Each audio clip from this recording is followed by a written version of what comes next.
Décidément, les rééditions, les nouvelles versions d'anciens jeux sortis préalablement ont le vent en poupe ces dernières années. Ça se confirme aujourd'hui dans ce nouveau menu crowdfunding, dans lequel on aura aussi quelques petits jeux avec des thématiques un petit peu étranges, dans le bon sens du terme.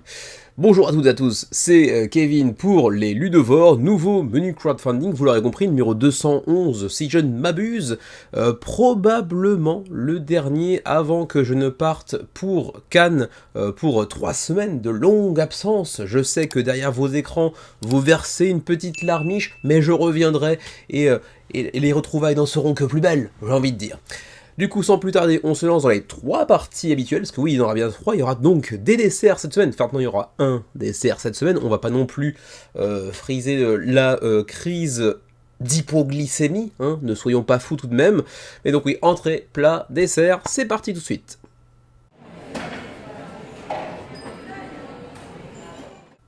Alors que se passe-t-il me direz-vous? Depuis quand un projet à 3419 contributeurs après 3-4 jours de campagne se retrouve non pas dans les desserts, mais dans les entrées de la semaine? Il faut bien que ça arrive de temps en temps, mais j'ai une justification, attention, puisque ici, NPC Rivals, puisque c'est le projet dont on s'apprête à parler, n'est en fait que la création d'une chaîne YouTube apparemment néo-zélandaise, si j'ai bien compris, et que je ne connaissais pas, à savoir Viva la Dirt League, apparemment. Viva la Dirt, j'imagine que c'est ça le nom de la chaîne. Alors c'était ici, donc Alan King, Rowan Battishman et Alan Morrison. Et donc ces 3 membres sont les personnes qui composent cette chaîne YouTube qui s'appelle Viva la Dirt League. Alors je connais pas du tout, mais apparemment c'est assez costaud. Bon après effectivement c'est une chaîne anglophone, et même si j'en suis beaucoup, je ne connaissais pas celle-ci, mais apparemment c'est une grosse chaîne. Je suis allé checker leur chaîne puisqu'il y a quelques éléments de vidéo ici, voilà le playthrough. C'est directement sur leur chaîne, et effectivement, quand on va checker, travail de journaliste intense, 7 millions 3, 7 millions 3 d'abonnés, grosse chaîne. Et donc, c'est ces 3 membres qui composent la team de Viva la Dirt League qui nous propose ce petit NPC Rivals, un jeu de deck building assez effréné, assez frénétique on pourrait dire. Donc il a donc requis déjà 3420 contributeurs, 417 000 euros d'engrangés 20 jours avant la fin de la campagne, et qui est en fait un peu une ode, une chanson d'amour envers les MMO, les TTRPG, donc les jeux de cartes à collectionner et à échanger, et tout autre type de jeu un petit peu orienté fantasy mignonne et un peu drôle, puisque apparemment c'est plutôt une chaîne orientée humour, petits sketch, etc. Et donc, je vais vous parler d'un jeu de deck building qui se joue pour des parties relativement courtes de 30 minutes. Je vous dis que c'est un jeu relativement frénétique et relativement rapide. 30 minutes la partie pour 2 à 4 joueurs, et c'est pour 14 ans et plus. Alors, la question qui se pose dès lors qu'on voit une campagne ou un jeu créé par une célèbre chaîne YouTube ou ce genre de choses-là, c'est toujours qu'en est-il de la qualité intrinsèque du jeu en tant que tel. Et là c'est assez difficile à déterminer, mais comme il s'agit d'une chaîne anglophone d'un genre que je ne regarde pas du tout sur YouTube, je me suis dit que ça allait intéresser assez peu de personnes parmi les abonnés de la chaîne, et c'est la raison pour laquelle il se retrouve uniquement dans les entrées et pas plus. On va donc choisir en début de partie des personnages disponibles, ils auront un petit peu d'éléments d'asymétrie, et après, comme d'habitude, hein, c'est un deck building, on va enrichir progressivement notre deck, jouer des cartes, donc gestion de main et tout ce qui va avec, on va aussi compléter différents types de quêtes en fonction des prérequis nécessaires, etc. Et celui qui a le plus de points à la fin de la partie l'emporte. Voilà, ça a l'air d'être relativement classique, mais j'ai éludé certainement beaucoup de choses, beaucoup de traits mécaniques qui pourraient potentiellement le différencier des autres jeux, mais ça a quand même tout l'air, tous les apparats d'un un jeu créé par des créateurs de contenu pour leur communauté, et en cela c'est tout à fait légitime, c'est tout à fait correct, ça ne me pose pas de problème du tout. Le matos est plutôt très clean, très classe, même si on prend la version deluxifiée, il y a vraiment beaucoup de très beaux matos. D'ailleurs, dans le Rare Tier, donc tout ce qui est pledge au-dessus du tier Rare, donc rare, on a même une boîte assez particulière dans laquelle on trouvera le skull de Rahul, donc le crâne de Raoul. Alors Raoul, prononcé comme ça, effectivement, ça la fout mal, mais bon, Rahul, on va dire. Du tapis de néoprène, et ce petit crâne que l'on voit ici, il va permettre aussi de loger tous les éléments du jeu, enfin une partie, en fait, les SD, les cartes, etc. Donc c'est plutôt, effectivement, très très joli, très très classe. Mais bon, c'est parfaitement inutile, donc totalement nécessaire. Sachant que les pledges commencent à 35$ et qu'on peut aller chercher des prix un peu plus conséquents, vous vous en doutez, voire par exemple du 450$, mais bon, c'est 500 copies uniquement, elles sont certainement déjà épuisées, mais sinon le pledge, on va dire un petit peu deluxe de base, il est déjà à 150, ce qui est quand même assez conséquent. Voilà donc pour ce qui est de NPC Rivals. Dites-moi en commentaire si vous connaissez Viva la Dirt League. Si c'est le cas, peut-être que ce projet vous intéresse. Sinon, je doute que ce soit le cas. 3420 contributeurs, 417 000 € d'engrangés, 20 jours avant la fin de la campagne. Projet qui aurait pu figurer dans les plats principaux de la semaine en réalité, mais un nombre de contributeurs relativement moyen me fait penser que finalement, les entrées, pourquoi pas. Il s'agit de Cyberpunk Streets of Rome. Alors, le jeu repose sur un jeu de mots. En vrai, c'est du cyberpunk dans la Rome antique, et qui dit Rome dit le Tibre, et donc Tibrepunk, Cyberpunk au lieu de cyberpunk. C'est pas très très très drôle, d'autant plus que le jeu en lui-même n'a rien d'humoristique. Donc c'est vraiment pour le titre, ils se sont fait un kiff, ils se sont dit allez, cyberpunk, c'est super similaire, on va construire un univers sérieux autour de cette blague pas spécialement drôle. Et le truc c'est que en plus, ça marche plutôt bien, il a plutôt du charme, on nous plonge donc dans une Rome antique qui a été envahie par des vaisseaux aliens et qui donc développe de manière fulgurante les capacités technologiques de l'époque, bien évidemment, et on se retrouve avec des personnages augmentés, avec un très beau matos. D'ailleurs, c'est le 10e projet de ID Venture que vous connaissez certainement, hein. C'est un éditeur qui a fait beaucoup d'abord de puzzle game, on va dire d'escape game plutôt même, très très classe d'ailleurs au demeurant, avant de se lancer dans la création de jeux de société avec Cryptic Nature, qui avait fait à l'époque un assez beau score, plus de 1000 contributeurs, hein, je crois, 4918, c'était un très très beau score à l'époque. Hein. Ensuite, ils avaient aussi fait Champions of Wind and Fire, qui, si mes souvenirs sont bons, était l'œuvre d'un créateur assez renommé, je crois que c'était pas un auteur italien assez connu, ça. Je me trompe peut-être. Je croyais.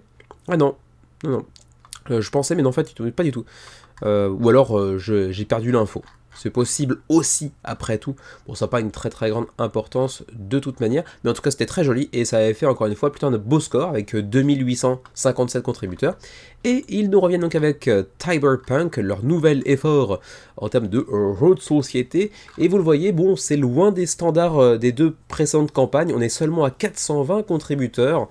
Alors peut-être effectivement que Cryptic Nature ou le second que j'ai mentionné tout à l'heure avaient des univers un peu plus parlants, peut-être un peu plus classiques aussi pour le second qui était donc le truc avec les dragons. Mais la fantasy ça marche toujours très bien, les dragons ça marche toujours très bien en général. Là, Cyberpunk, comme je l'ai dit, l'univers en tant que tel est plutôt classe, plutôt crédible, on va dire, ça marche plutôt bien, j'ai envie de dire, mais ça reste assez random, et si vraiment ça repose sur une blague au niveau du titre, c'est assez spécial, mais le jeu a l'air d'être plutôt cool en réalité. Dommage qu'il n'y ait pas de version française, ça aurait pu faire un petit peu de traction supplémentaire, même si on n'est pas la communauté la plus présente, bien sûr, sur Kickstarter.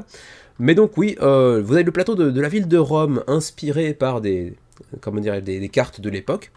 Chacun va avoir un petit personnage asymétrique, représentant un citoyen de la Rome antique, mais modifié par les technologies cyberpunk, on va dire.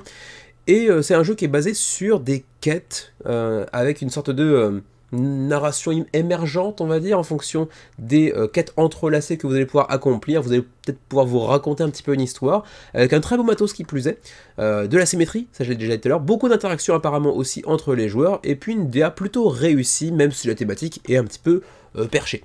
C'est pour 1 à 4 joueurs, 90 minutes la partie, on parle d'un jeu compétitif. On a un petit aperçu du plateau individuel avec quelques éléments de progression comme vous pouvez le voir ici, des petites compétences spéciales qu'on pourra déclencher en cours de partie, les différents quartiers de la ville. On voit ici donc le Narrative Journey, donc le petit un petit séjour, enfin pas séjour, mais voyage un petit peu narratif au travers de la Rome antique modernisée par donc le cyberpunk, avec donc des cartes de quête, avec 3 étapes de quête. On va d'abord réaliser une première étape de niveau 1, qu'on va enchaîner avec une niveau 2 et une niveau 3, et qui vont finalement, en s'entrelaçant, créer des sortes de petites narrations émergentes assez intéressantes. Là, par exemple, on va capturer un drone, ensuite on va délivrer un message puisque l'on aura pu extraire du drone en question, avant de réussir à sauver la sœur du centurion. Voilà, on va essayer de se faire des petits scénarios comme ça, de ce genre-là. Voilà, la DA est plutôt jolie, encore une fois, hein, c'est pas du tout de l'IA, ça peut en avoir l'air comme c'est souvent le cas avec le cyberpunk, ça donne un petit peu cette impression peut-être plus facilement, mais non, c'est des dessins faits à la main. On a des petites miniatures pour les 4 personnages que l'on pourra incarner, hein, donc avec Marbod, avec Faustila, avec Muriel, etc., etc. On aura aussi des drones et un autre type de drones qui seront appelés les lictors, qui seront aussi disponibles en miniature. Mados assez clean, DA plutôt réussi, gameplay qui a l'air de plutôt bien marcher, d'être relativement intéressant, même si l'univers est un petit peu particulier. Le jeu a quand même pas mal de charme, je trouve. Vous me direz ce que vous en pensez. Il y a même moyen d'aller deluxifier un petit peu certains éléments, comme ici les pièces, pour les transformer en métal, bien évidemment.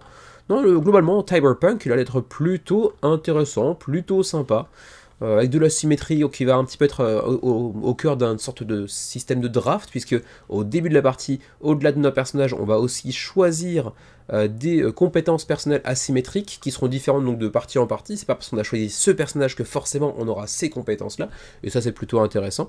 On pourra aussi choisir des objectifs communs, confrontationnels ou simplement de course, et donc un peu plus passif en termes d'interaction, et donc on complétera ces quêtes, on pourra faire des upgrades de notre personnage, utiliser des compétences un petit peu pétées, dans le bon sens du terme, des compétences un petit peu octroyées par les dieux, on va dire, donc ça justifie la puissance, prendre des technologies aliens pour avoir des actions encore plus efficaces, plus puissantes. Donc vraiment il y a des trucs assez sympas sur le papier, assez intéressants. Pour ce qui est des pledges, le pledge de base n'est pas très onéreux, hein, l'édition standard est à 59€, la Deluxe est à 79, avec donc les pièces de métal, des éléments en bois, c'est ça? Ouais, en bois, screen print, plutôt cool, plutôt joli, pas si cher que ça en réalité.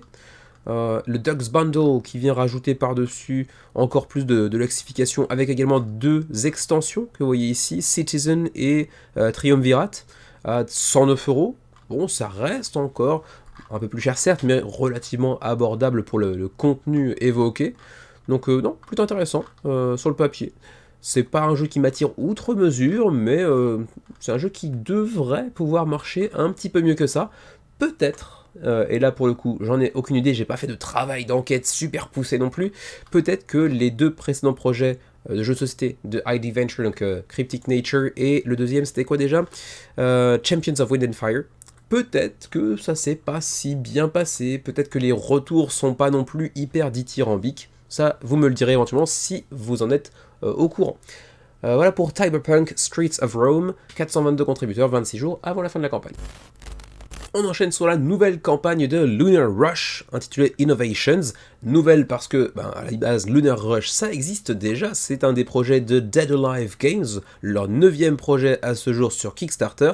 Ils ont fait pas mal de jeux avec des chats récemment, Kittens in Space, Cat Rescue, avant ça ils avaient aussi fait Cyber Pet Quest, ils aiment beaucoup les animaux. Et ils aiment aussi l'espace et la colonisation spatiale, puisqu'ils avaient donc pondu Lunar Rush, Lunar Skyline, donc beaucoup de trucs autour de cette licence lunar, on va dire. Et donc ce petit Lunar Rush qu'on avait découvert en octobre 2022, c'est lui qui revient aujourd'hui sur Kickstarter et donc dans le menu crowdfunding. À l'époque, il avait fait 480 backers, ce qui n'était pas énorme, mais bon, c'est correct pour un petit éditeur, et donc ils nous reviennent avec cette extension intitulée Innovations, donc extension plus réimpression du jeu d'origine. Pour l'instant on est déjà à 232 contributeurs, ce qui veut dire que le jeu va dépasser le résultat de sa première campagne, vraisemblablement, donc ça c'est plutôt cool déjà. On est à 230 contributeurs, 20 000€ d'engrangés, c'est financé. C'est pour 1 à 5 joueurs, pour des parties de 45 à 75 minutes, fourchette assez large. Et donc c'est un jeu avec beaucoup d'interactions, tout en restant un jeu euro, avec des enchères, de la gestion de ressources, tout un marché à gérer, du tableau building également, pour une approche qui se veut être relativement innovante dans ce genre. Mais j'avoue que j'ai pas fouillé beaucoup plus que ça reste un tout petit projet malgré tout, avec une DA qui me plaît pas du tout, et une thématique, vous le savez si vous êtes abonné à la chaîne depuis assez longtemps, ne me parle pas beaucoup. Tout ce qui se passe dans l'espace intergalactique, etc., ça me parle moyen bof, hein, voire même plus bof que moyen, vous voyez. Donc ça me tente pas outre mesure, d'autant plus que, bon, clairement, même si c'est évoqué ici, 1 à 4 joueurs, donc fondamentalement jouable à 2, quand on parle d'enchères, de marché, etc., 2 joueurs, ça peut potentiellement être jouable, mais c'est généralement pas la configuration idoine ou à minima idéale. Plutôt 3-4 joueurs dans ce genre de jeu-là, c'est préférable. Donc je me suis pas trop penché sur ce projet pour les raisons que je viens d'évoquer, même si cette extension vient ajouter un petit peu d'asymétrie, et l'asymétrie en général, si c'est bien osé, c'est très fun, avec en plus 3 petites mini-extensions rajoutées par-dessus, qui sont autant de modules que l'on pourra choisir d'utiliser ou non en cours de la partie, et qui permettent aussi de jouer non plus jusqu'à 4 joueurs, mais jusqu'à 5 joueurs également potentiellement. Pour les pledges, rapidement, 45, le pledge de base qui est seulement l'extension, donc attention, si vous n'avez pas le jeu de base, ça sert à que dalle. Ensuite, vous avez un pledge à 55, j'ai l'impression que c'est la même chose. Qu'est-ce que c'est la différence? Ça inclut tous les stretch goals. Ah d'accord, c'est la Deluxe. Il y a une édition standard, une édition Deluxe, j'ai pas fouillé, mais comme son nom l'indique, c'est de la Deluxification. Ensuite, 89, où là, on a en plus donc la Big Box pour un jeu de base ainsi que l'extension avec des inserts en plastique pour faciliter le rangement, l'installation, c'est plutôt toujours très cool, et c'est vrai que ça ajoute beaucoup de valeur, donc 30$ de plus, c'est pas très étonnant en soi. Et puis quelques cartes en foil, apparemment assez classe. Bon, ok. 115 pour le Golden Research Program, donc c'est le jeu de base plus l'extension, et en séparé, donc pas dans une big box. Corporate CEO Bundle 175 en quantité limitée. C'est les 2 jeux avec la big box. Ok. La deluxification, donc néoprène, pièces de métal, petits pins de premier joueur, j'imagine, en énamel, etc. On peut monter encore un peu plus haut, à 250$ pour des pledges encore supplémentaires également. Et puis on peut aller choper aussi les précédents jeux, donc Kittens in Space. Ils aiment décidément beaucoup l'espace. Mais voilà, c'est à peu près tout ce que je peux vous dire pour Lunar Rush avec l'extension, donc Innovations, 230 contributeurs, 27 jours avant la fin de la campagne. Y avez-vous joué? Si oui, n'hésitez pas à le dire en commentaire avec vos impressions. Le petit projet WTF par WOF, actuellement sur GameFound, c'est Era TCG, donc Trading Card Game, jeu de cartes à collectionner, à échanger, basé sur du football, qui est pas toujours un truc hyper vendeur dans le jeu de société, a fortiori quand vous utilisez des footballeurs licenciés, ça c'est cool, mais licenciés d'il y a 20 ans, 30 ans, 35 ans, presque 40 ans, puisque là, les 3 seuls qui sont licenciés, je crois, hein, on a Sonny Anderson, donc ça Fleurbon, les années 90-2000, Paoletta, pareil, hein, plutôt à début des années 2000, et puis Jean-Pierre Papin, donc plutôt carrément années 90, là pour le coup. Et c'est tout, en termes de licence, je crois, hein. Et du coup, là, vous voyez 3 attaquants, dont un qui fait le défenseur parce qu'il en faut bien. C'est pour 2 joueurs, pour 25 minutes la partie, pour 10 ans et plus. Et alors, pourquoi je dis que c'est un peu what the fuck? Alors, effectivement, parce que c'est un jeu de foot et que généralement, c'est pas les trucs qui marchent le mieux, a fortiori sur GameFound, même si, bon, on est à 108 contributeurs. En vrai, pour un primo-éditeur sur GameFound, pour un jeu de foot, c'est pas si ridicule que ça. Par contre, alors je lui souhaite tout le bien du monde et toute la réussite possible pour RTCG, mais c'est donc un monsieur, père de 2 enfants, qui a tout quitté pour son rêve. Il a vendu son resto et sa maison pour se lancer dans l'aventure de Era Trading Card Game. C'est un pari hyper risqué de vendre son resto et sa maison pour un projet vraiment très de niche. Pourquoi pas? Je lui souhaite que ça marche, mais c'est chaud, quoi. C'est donc pour 2 joueurs, pour 25 minutes la partie, et à partir de 10 ans et plus, et donc jeu de cartes à collectionner. Chacune des cartes, bien sûr, va avoir ses propres statistiques, j'imagine son degré de rareté, mais j'ai pas fouillé dans le détail.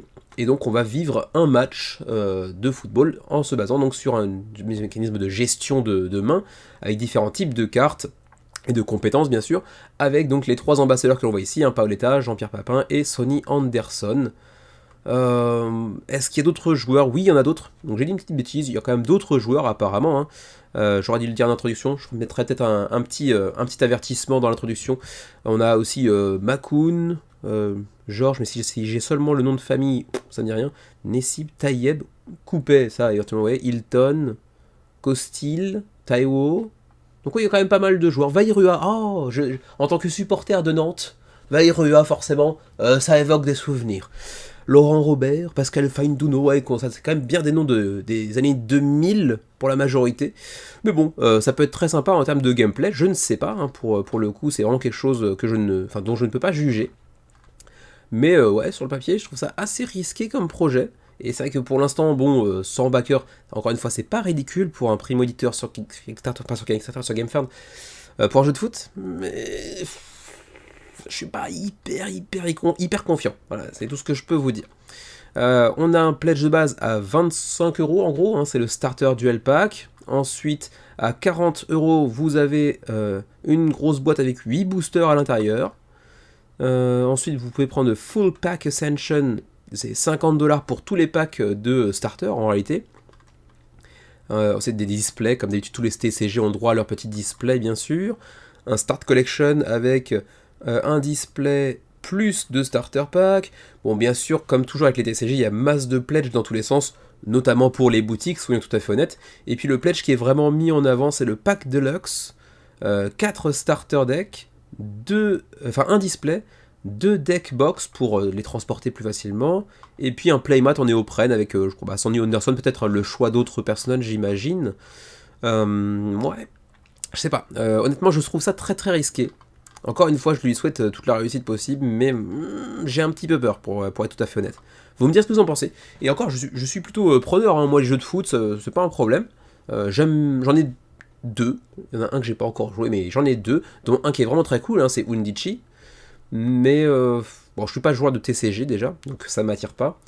Les légendes évoquées dans le jeu et les ambassadeurs mis en avant sont quand même un poil datés, mine de rien.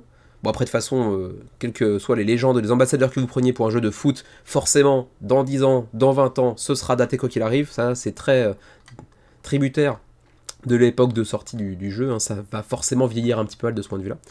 Mais ouais, non, je trouve ça quand même assez risqué. On voit qu'il y a ici différents types d'archétypes, justement, avec des joueurs électriques, des joueurs basés sur l'aura, sur le Firestorm, donc plutôt offensif, défensif, dynamique, ou encore basé sur l'évolution. J'ai pas fouillé le gameplay, bien évidemment. Ça peut être très sympa, visuellement c'est pas vilain, ça peut avoir un côté un poil kitsch, mais c'est pas vilain en soi. Je suis curieux. J'aime bien tester, honnêtement, ouais, avec plaisir, pour voir. Je sais pas s'ils seront à Cannes, éventuellement s'ils y sont, j'irai faire un petit coucou et peut-être un tour de jeu pour voir si c'est possible. Mais j'avoue que moi j'aurais un petit peu peur quand même. Mais bon, après tout, pourquoi pas. Faut essayer. Donc, bah c'est tout, puisqu'il n'y a pas encore les frais de port, étant donné qu'on reste dans les entrées de la semaine. Donc voilà pour RTCG, actuellement sur GameFound, avec 108 backers, 28 000 € d'engrangés, il en faut 60 000, au moins le seuil de financement est honnête, ça c'est plutôt cool. 27 jours avant la fin de la campagne, c'est pas impossible d'aller chercher ces 60 000 €, d'autant plus qu'il y a le Festival de Cannes qui est au coin de la rue, donc forcément ça va pouvoir augmenter les chiffres potentiellement drastiquement, à voir. Mais encore une fois, projet dangereux. On termine par un autre projet français qui n'est autre que le nouveau projet de Yeast Games qu'on commence à bien connaître sur la chaîne, et bien sûr de manière générale dans la communauté francophone du financement participatif. On en a d'ailleurs parlé très très récemment, puisque le mois dernier on avait Oniria avec la Soñadora Vichalika. J'ai jamais étudié l'espagnol, calmez-vous. Mais avant ça, bien sûr, ils sont plutôt connus pour Bonnie and Clyde et surtout pour Which Side Are You On, que l'on voyait ici, et même leur première campagne aussi, qui était pour... non, leur deuxième, leur première, je crois. Non, c'était pas la première, c'était la deuxième, alors deuxième création, Witchside, qui a eu le droit à plusieurs campagnes pour le coup. Et donc, Yeast Games nous revient avec Way of the Shotgun Expanded Prologue. Et c'est pas un jeu à proprement parler, enfin pas un jeu de société dans le sens où on l'entend habituellement. C'est un zine, donc une sorte de magazine, CYOA, donc Create Your Own Adventure, donc une sorte de magazine dans lequel on va créer sa propre aventure, façon un petit peu jeu de rôle, j'ai l'impression, un petit peu livre dont vous êtes le héros. Par contre, attention, hein, pour ceux qui ne connaîtraient pas encore Yeast Games, parce que vous êtes certainement quelques-uns malgré tout, c'est un éditeur très ancré politiquement à gauche, et là on parle sur un univers anarchiste. On va développer une sorte d'utopie au sein d'une dystopie. On est dans une dystopie anarcho-positive. Alors c'est vrai que j'ai eu un petit peu de mal à appréhender le thématique, parce que dystopie généralement c'est le contraire d'une utopie, donc c'est très négatif, mais anarcho-positif. J'ai pas fouillé suffisamment pour en juger, mais ouais, sur le papier, pourquoi pas, ça va être original à minima. D'autant plus que, bon, moi ça me parle un petit peu parce que ça se passe au Japon en 2043, pays qui, à mon avis, se prête assez mal à l'anarchie sur le papier, mais bon, c'est original, pourquoi pas. En pledge, combien ça coûte 3 € en PDF, donc pas de version physique ici. En anglais et en français. Ensuite, toujours en PDF, 6 €. Zine plus PDF. Ah d'accord, il y a donc la version PDF et la version physique ici, que pour 6 €. Donc c'est quand même très très très abordable. Donc si vous êtes amateur de l'aspect visuel, des livres dont vous êtes le héros, pourquoi pas d'anarchie aussi, je sais pas, ça peut éventuellement vous parler. Et donc c'est Way of the Shotgun, actuellement sur Kickstarter. Pour l'instant, 32 contributeurs seulement, c'est un peu short, mais c'est financé. Et il reste 37 jours avant la fin de cette longue campagne. Donc bonne chance à Yeast Games pour ce nouveau projet, qui n'est donc pas un jeu de société à proprement parler, mais plutôt un livre dont vous êtes le héros, sous format de magazine, on va dire.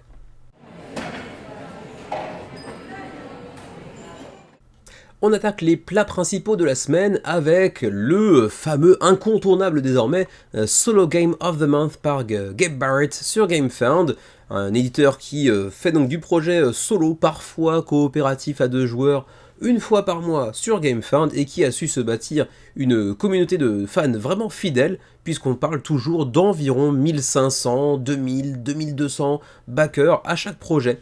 Et c'est encore le cas pour Astra Imperium, son nouveau projet qui, après 3 jours de campagne, est déjà à près de 1500 backers. Donc vraiment, ça se confirme mois après mois. Gabe Barrett, il a vraiment une fanbase solide, et ce qui veut dire aussi que généralement les jeux sont plutôt de qualité, j'imagine. J'en ai pas, Xavier en a 3-4 je crois, Zeugma en a pas mal aussi parlé, je crois, par le passé sur sa chaîne. Donc ouais, sur le papier, c'est plutôt du pain béni pour les amateurs de solo, j'ai l'impression. Et celui-ci, qui est déjà largement financé avec 45 000 $, pardon, 14 jours avant la fin de la campagne, et bien celui-ci, il est en réalité une sorte de réédition retravaillée d'un jeu préalablement sorti par le même éditeur. Est-ce que je peux vous trouver ça? Alors c'est Roam Alone. Donc Roam Alone, un autre jeu de l'éditeur sorti au préalable. Mais rethématisé, même si on garde un petit aspect romantique, mais très très futuriste pour le coup, avec Astra Imperium. Alors par contre, je suis perdu. C'est un jeu solo. Attention à ce que je vais dire. Dans lequel on vous propose de mener votre empire à la victoire à travers l'industrie, la conquête, la construction de monuments pharaoniques, le tout en moins de 10 minutes la partie. Là j'ai plus de mal. Comment tu peux développer des trucs aussi forts, thématiquement, profonds, mécaniquement, théoriquement en tout cas, en moins de 10 minutes? On vous propose de développer votre industrie, d'aller conquérir des espaces, de construire des monuments à la gloire de je ne sais quoi, le tout en 10 minutes, moins de 10 minutes. Le tout avec une gestion de main dans le sens où là vous avez des cartes à chaque tour, vous allez en choisir une, et si mes souvenirs sont bons, vous allez soit appliquer son pouvoir. Alors est-ce que je laisse what's new? J'avais retrouvé game, là, voici ici. On prend 3 cartes, on en choisit une, soit on gagne les ressources qui sont sur la carte, soit on la joue pour son action, qui va nous faire augmenter donc en industrie, en commerce ou je ne sais quoi, industrie, militaire, science. Ok. Et à partir de là, on va utiliser nos actions pour construire des bâtiments, conquérir des régions, ou call for a tribute, ouais, enfin bref, on va construire des monuments. Le tout en 10 minutes, ou moins de 10 minutes. Ça me semble quand même très restreint en termes de durée de partie, ce qui fait que c'est un jeu très facile à sortir, potentiellement rejouable, parce qu'il y a beaucoup de matos modulables. Je sais pas si on le voit ici, voilà. On a plusieurs scénarios, on a plusieurs fiches de personnages avec un petit peu d'asymétrie par-ci par-là, etc. Des envahisseurs qui le sont tout autant. Donc ok pour la rejouabilité, mais 10 minutes, je trouve que ça colle pas trop avec la thématique et ce qu'on nous propose de faire dans le jeu en réalité. J'arrive pas trop à entrevoir un jeu de civilisation où on se développe progressivement, le tout en moins de 10 minutes. Pour en faire un truc vraiment gratifiant, j'ai du mal. Mais peut-être que c'est super, en vrai. C'est possible, je sais pas. J'ai jamais essayé, mais je suis dubitatif, on va dire. Les pledges, comme d'habitude avec Gabe Barrett, c'est toujours les mêmes prix, hein, c'est 25$, à quelques exceptions près, il y en a eu une ou deux qui étaient un peu plus chères. Astra Imperium, c'est 25$ pour la version physique de base, sinon en version print and play, vous pouvez le prendre à 5$, et comme toujours, il y a aussi un add-on potentiel, il réimprime d'autres jeux préalablement sortis via Kickstarter, enfin pas via Kickstarter, mais via GameFound. Cette fois-ci, c'est Haunted Mining Colony 415, qui vous est proposé en add-on, lui aussi bien sûr, à 25$, et c'est toujours du shipping à 6$, quel que soit le pays où vous résidez. Voilà donc pour ce qui est de Astra Imperium, le nouveau projet de Gabe Barrett, 1460 backers, 45 000€ d'engrangés, 45 000$ d'engrangés, pardon. Mais ouais, un peu un mystère pour moi, donc encore une fois, je fais appel à Xugma, juge de paix en la matière, qui connaît certainement bien mieux que moi les jeux de Gabe Barrett. Chip Theory Games, avec un projet qui, en 3 jours de campagne, fait moins de 47 000 backers, j'exagère un petit peu, c'est rare, mais on est seulement à 1250 backers, ce qui est pas mal après 3-4 jours de campagne, ce qui n'est pas extraordinaire non plus. Leur nouveau projet, c'est celui-ci, c'est donc Jump Masters, et ça va s'expliquer par différents aspects, c'est-à-dire qu'en fait c'est un jeu sous l'étendard de Chip Theory Games, qui n'est en fait pas un jeu de Chip Theory Games. Ils ont une sorte de succursale, une sorte de studio qui lui est affilié, on va dire, et qui dépend directement de Chip Theory Games, en collaboration avec Manny Tremblay, qui n'est autre que l'un des deux co-auteurs, voire même 3 maintenant, co-auteurs de Dice Throne, et ils ont créé ensemble un studio au sein de Chip Theory Games qui s'appelle Neon Knight Games, qui jusqu'à maintenant avait aussi proposé Neon Rain, c'était sur Kickstarter à l'époque, et puis Fight 5, en revanche celui-ci je m'en souviens pas, donc moi je suis pas sûr, mais c'est toujours des projets portés géants par Manny Tremblay, avec en tout cas toujours la DA de Manny Tremblay, puisque vous le savez, si vous êtes connaisseur de Dice Throne, Manny Tremblay, il est l'un des co-auteurs certes, mais il est aussi l'illustrateur de Dice Throne. Et c'est le cas encore pour Jump Masters, qui est un jeu de Manny Tremblay, mais aussi illustré par Manny Tremblay. C'est fondamentalement un jeu abstrait, et donc jeu abstrait dans un studio affilié à Chip Theory Games, mais qui n'est pas Chip Theory Games, ça explique déjà en partie pourquoi ce résultat est moyen, on va dire, c'est un bon résultat pour un éditeur de base, mais pour Chip Theory Games, 1250, c'est pas énormissime. Et en fait, ça fait partie de cette nouvelle gamme que développe Chip Theory Games depuis les 2 ans, on va dire, même si c'est pas directement Chip Theory Games ici, de jeux bien plus accessibles, comme ils avaient pu le faire avec Wrath, qui pour le coup était aussi un jeu de Manny Tremblay, mais sous Chip Theory Games, pas sous Neon Knight Games, c'était un jeu un peu plus ambitieux en termes de matos et compagnie. Là, c'est un jeu beaucoup plus simple, on va dire, plus abordable. On parle de 30 minutes la partie pour 2 à 4 joueurs, 13 ans et plus, mais en réalité, même 10 ans et plus, si vous avez les joueurs, ça marche. Bon, il n'y a pas encore de version française pour l'instant, mais Chip Theory Games, ils sont souvent en collaboration avec Lucky Duck Games, donc peut-être qu'un jour on y aura droit en français. Et c'est un jeu inspiré par le jeu de dames chinois, la version chinoise du jeu de dames, on va dire. Donc c'est un jeu qui, en plus de ça, est assez abstrait. Autre raison, peut-être, qui peut expliquer le succès assez relatif, assez moyen de cette nouvelle campagne, puisque généralement Chip Theory Games nous propose des jeux qui baignent dans le thème, généralement, et des univers assez forts. Là, Jump Master, vous le voyez, c'est un plateau avec des petits points, des petites zones délimitées, des obstacles qu'on va poser à des emplacements différents à chaque partie, et des dés. Et ces dés représentent les 4 personnages que l'on va choisir, que l'on va drafter en début de partie, avec chacun leur propre dé, leur propre petit pouvoir asymétrique, on va dire qu'on va pouvoir déclencher tour après tour en fonction de la configuration. Et c'est tout. En fait, on va se déplacer avec nos différents personnages. Et pourquoi ça s'appelle Jump Masters? Parce que, en fait, tout est au cœur de ce gameplay, ce sont justement les sauts. Hein. On va le voir un petit peu plus bas ici, le How to Play.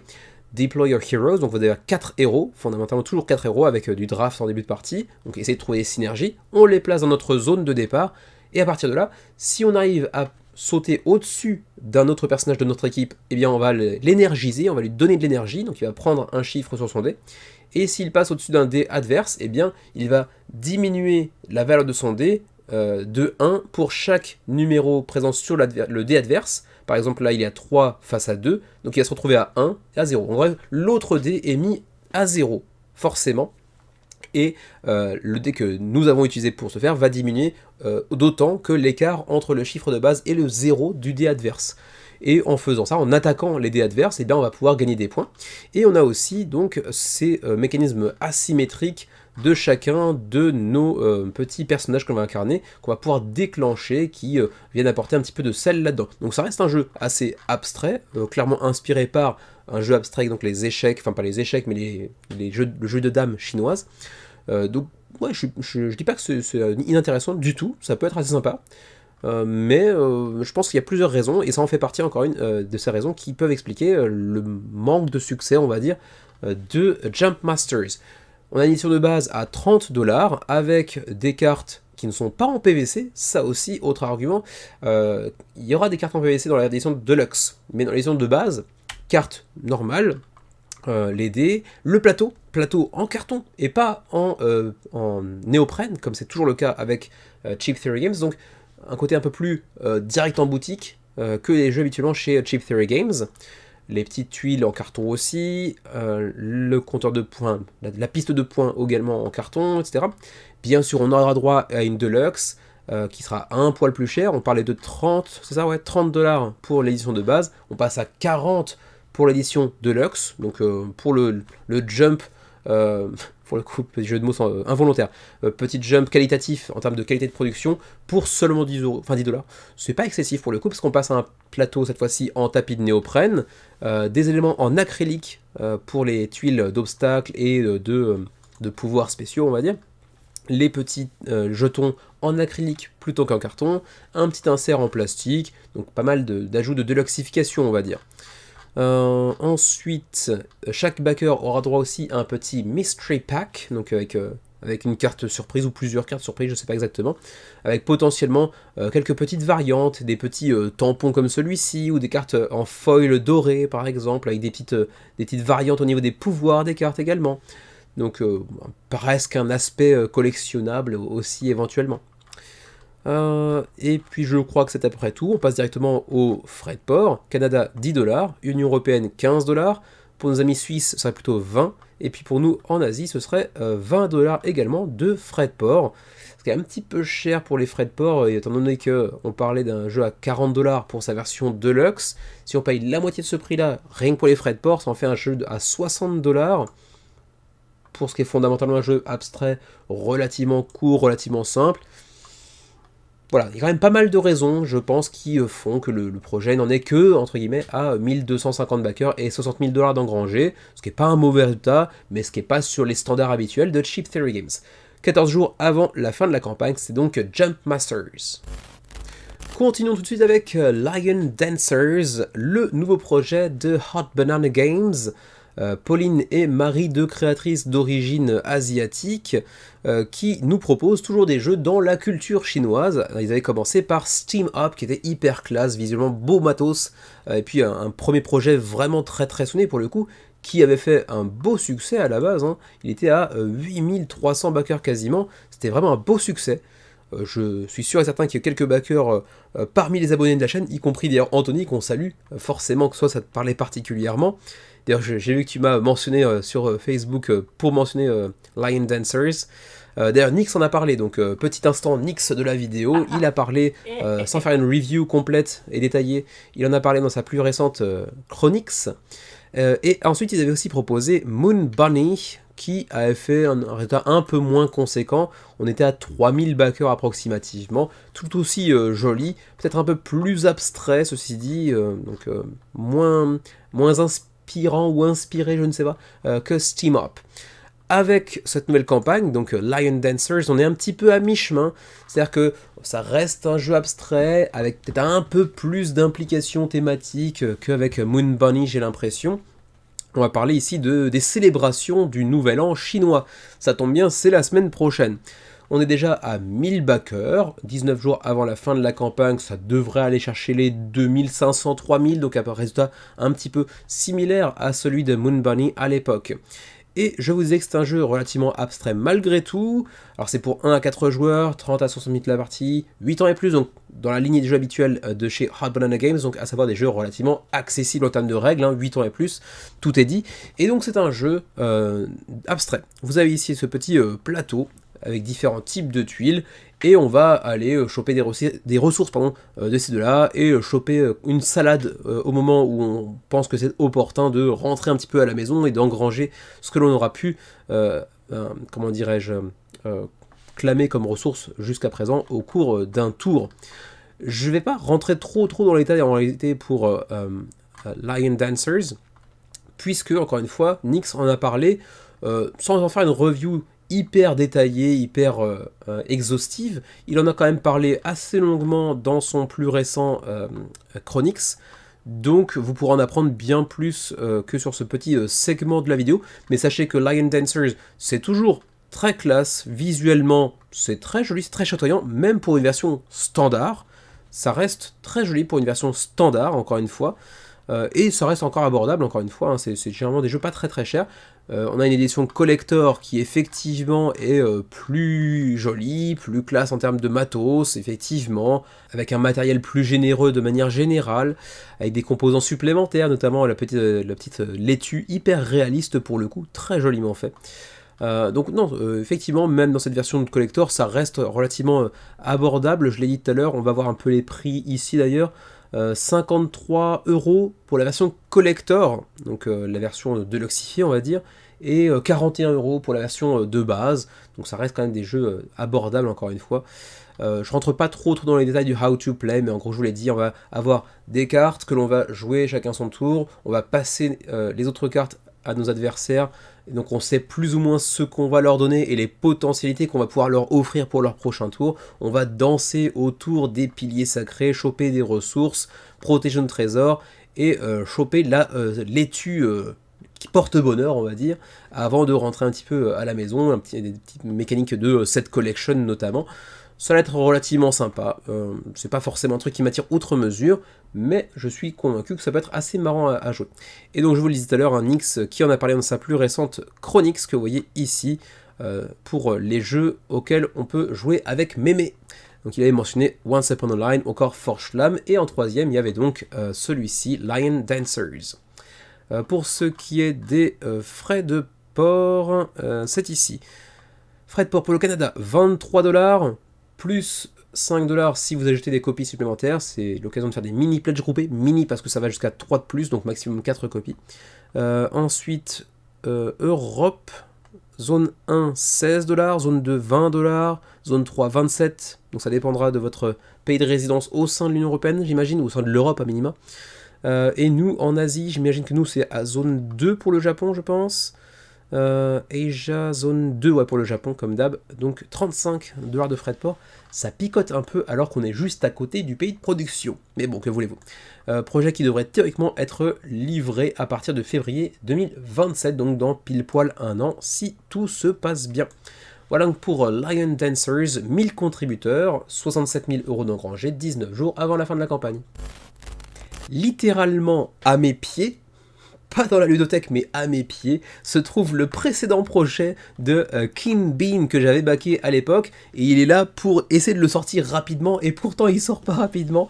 Il s'agit de Power Vacuum que j'avais backé, et qui a beaucoup de charme. C'est un jeu de pli, c'est aussi pour ça qu'il sort pas beaucoup, on joue pas beaucoup à plus de 2 joueurs, et à 2 joueurs c'est pas forcément la configuration idéale pour un jeu de pli, d'autant plus qu'il est assez particulier, semble-t-il, avec beaucoup d'interactions.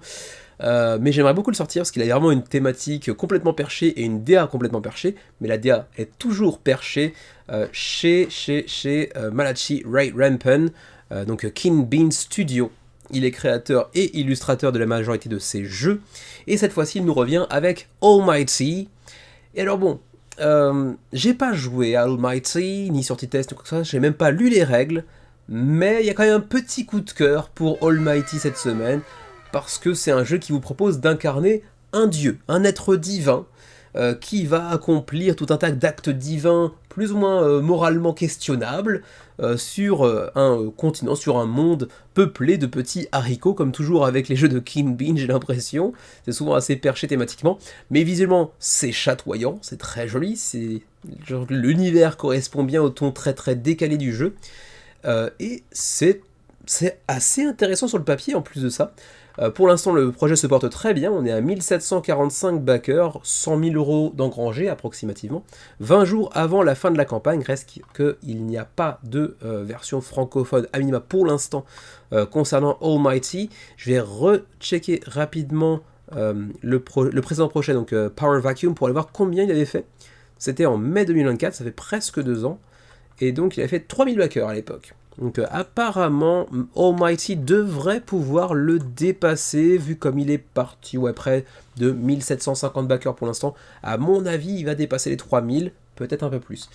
Et donc Almighty, un jeu dans lequel vous allez incarner un dieu. Et du coup, le slogan de base est assez marrant, la catchphrase est assez marrante. Vous seriez un très bon dieu. Et ben ça tombe bien, c'est la raison pour laquelle nous avons créé Almighty. Le plus divin des jeux de Dieu. C'est pour 1 à 4 joueurs, pour 60 à 90 minutes la partie, pour 14 ans et plus. C'est un jeu qui peut se jouer en compétitif, en coopératif ou en solo. Et truc hyper classe aussi, qui me rappelle un peu vaguement le tapis néoprène de Flamecraft, tout en largeur, mais pas du tout en hauteur, puisque là encore une fois, on a une sorte de frise en fait qui va se dérouler littéralement devant vos yeux, et qui est constitué en fait de différentes régions, différents continents. On en voit ici 4, 1, 2, 3, 4, et puis 2 zones, on va dire, de scoring, ou je ne sais trop quoi, d'autres éléments de gameplay.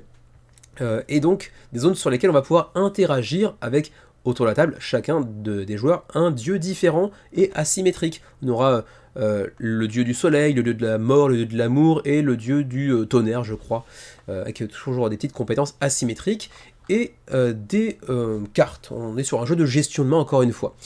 Si vous aimez les mythologies anciennes, si vous aimez les jeux avec une narration émergente que je mentionnais tout à l'heure pour Cyberpunk, si mes souvenirs sont bons, donc des jeux avec justement cette narration émergente qui ne vient pas directement d'une narration intrinsèque au jeu, mais qui va émerger au cours de vos parties en fonction des actions que vous allez accomplir. Si vous aimez les jeux de contrôle de territoire avec de la symétrie, que vous aimez la gestion de cartes avec des combos dans tous les sens, eh bien a priori Almighty pourrait être pour vous. Le seul truc qui me fait tiquer un peu là-dedans, c'est que c'est du contrôle de territoire, en partie, pas uniquement, mais en partie. Et du coup, c'est la question que je me pose toujours dans ce genre de jeu-là, à 2 joueurs, est-ce que c'est aussi intéressant qu'à 3-4 ? C'est toujours un petit peu la question dans les jeux de contrôle de territoire. Le How to Play, vous allez jouer des cartes de Act sur une des 4 zones, une 4 régions de l'univers de Almighty. Ça va nécessairement impacter les mortels qui y vivent. Vous allez avoir différents types de logos, vous allez pouvoir créer des mortels, donc faire naître la vie, on va dire. Vous allez pouvoir activer leurs compétences, vous allez pouvoir les tenter ou les bannir, vous allez pouvoir aussi les bénir ou les maudire en ajoutant des petits tokens dessus, comme ici wise, donc sage, ou filthy, donc sale, je sais pas si c'est sale moralement ou autre chose, ou vous allez pouvoir les smite, entre guillemets, les détruire, les sacrifier carrément. Ensuite, celui autour de la table qui aura le plus de croyants autour de la table sur une des 4 régions, à la fin d'une époque, pourra engranger un maximum de points de gloire, on va dire. Mais attention, les cartes de personnages entre guillemets salis, maudits, etc. vous feront également perdre des points. Et puis vous pourrez aussi utiliser des cartes spéciales de pouvoir divin qui seront un peu pétées encore une fois dans le bon sens du terme. Vous pourrez tordre un petit peu les règles du jeu grâce à ces cartes un petit peu spéciales. Et vous aurez même des cartes d'objectifs personnels un petit peu cachés que vous pourrez tenter d'accomplir pour scorer encore plus de points. Et après 3 époques, eh bien celui qui a le plus de points de victoire l'emportera. Relativement facile à prendre en main en termes d'objectifs de partie, on va dire. Chaque dieu est donc unique. On aura donc le soleil ici, on aura l'amour, les tempêtes et la mort. Et donc vous le voyez, chacun avec ses propres petites spécificités de gameplay asymétriques, des tokens un petit peu différents, des façons d'utiliser les cartes en synergie différentes, etc. Même la mort qui a carrément une frise, une sorte de cimetière on pourrait dire, qui va pouvoir utiliser pour accueillir les morts, ou même les comment dirais-je, les faire revenir à la vie. Il y a un mécanisme de résurrection, on va dire. Donc ça a l'air d'être assez intéressant sur le papier. Ça a l'air d'être très très thématique. C'est très mignon et très décalé, dans le bon sens du terme, visuellement. Donc ouais, ça me parle plutôt pas mal. Le solo, les retours sont plutôt bien de manière générale de par les créateurs de contenu qui ont eu l'occasion de le tester. On a même ici une petite mention faite par Cole Worley, donc le créateur de Root, de Arx, de Oath, qui dit que c'est certainement le meilleur jeu avec une thématique de dieu auquel il a pu jouer, la plus thématique qu'il a pu expérimenter jusqu'à présent. Donc ça c'est plutôt pas forcément un gage de qualité, mais il engage quand même sa légitimité là-dedans. On a Keith Matejka, qui est le créateur de Role Players Adventures par exemple aussi, qui dit que le jeu est très très cool avec cette génération de narration émergente en cours de partie, etc. Donc non, généralement, les retours sont plutôt dithyrambiques. Bon après, c'est toujours à prendre avec des pincettes. Les créateurs de contenu qui sont mis en avant dans des campagnes, généralement, ils le sont parce qu'ils disent des choses très agréables vis-à-vis du jeu, bien évidemment. Mais quand même, je trouve que Almighty a beaucoup de charme. J'aime bien la thématique, j'aime bien ce qu'il semble proposer. La seule chose que je me demande, c'est, bon, gestion de cartes ça va, mais contrôle de territoire à 2 joueurs, parce que fondamentalement on joue quand même très principalement à 2 joueurs. Bah, est-ce que c'est vraiment aussi cool que ça pourrait l'être à 3-4 ?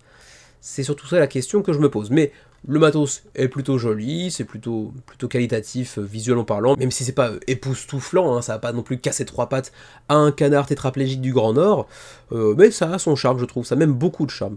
Pour ce qui est des pledges, est-ce que je peux retrouver ça, tiens, Your Pledge Matters, on s'en fout complètement. Bon, on va checker directement ici. Almighty, 50€ pour le jeu de base ainsi que l'extension Maniacs and Monsters, donc une petite extension gratuite pour les backers. Sinon, on a un print and play à 5$. On a du nouveau contenu pour Roll Camera à 21€, mais bon, ça ne concerne pas Almighty directement. Et on a donc ce nouveau contenu pour Roll Camera ainsi que Almighty à 95$.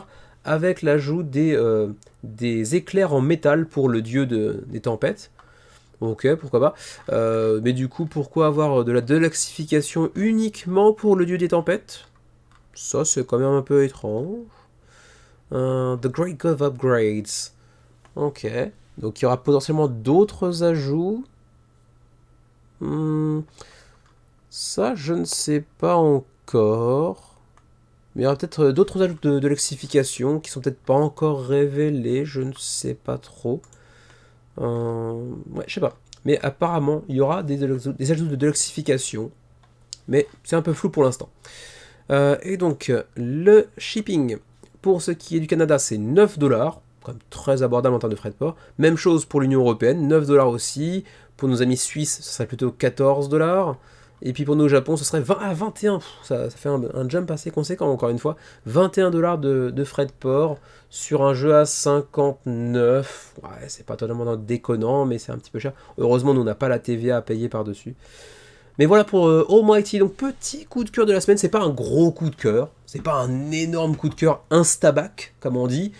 Mais ouais, c'est un jeu que je vais surveiller durant les 3 semaines qui nous séparent de la fin de sa campagne, et s'il n'y a pas grand chose d'autre qui m'attire beaucoup dans cette période-là, je pourrais m'autoriser un petit bac pour le côté totalement décalé, et jeu où on incarne un dieu, c'est pas forcément un truc que j'ai beaucoup.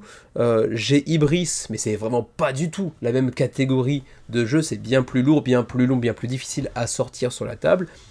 En plus de ça, il a vraiment une DA, un univers qui est vraiment un pile dans mes cordes, vraiment un petit peu décalé, un petit peu humoristique, ça a l'air d'être très très fun, assez unique. Donc ouais, je garderai un œil attentif sur Almighty, même si je ne garantis pas que je le backerai à la fin. 1750 backers, 100 000 euros d'engrangés, 20 jours avant la fin de la campagne pour Almighty. On enchaîne tout de suite sur un nouveau projet, un nouveau plat principal de cette semaine, à savoir The Void Unveil Echoes of Arkham. Et pour tous ceux qui suivent pas, bien évidemment, oui, c'est la licence de Lovecraft qui revient sur le devant de la scène comme à peu près 17 fois par an. J'exagère à peine, mais bon, c'est une licence disons, qui est tombée dans le domaine public, donc bien sûr qu'on la retrouve très très très fréquemment, et elle est hyper populaire malgré cette répétition, le fait qu'on la voit aussi souvent n'entache pas la popularité de cette thématique, qui est quand même toujours aussi populaire malgré les années et la quantité de jeux, et je me répète beaucoup, voilà. Mais donc oui, The Void Unveiled Echoes of Arkham, c'est le nouveau jeu dans cet univers Lovecraftien.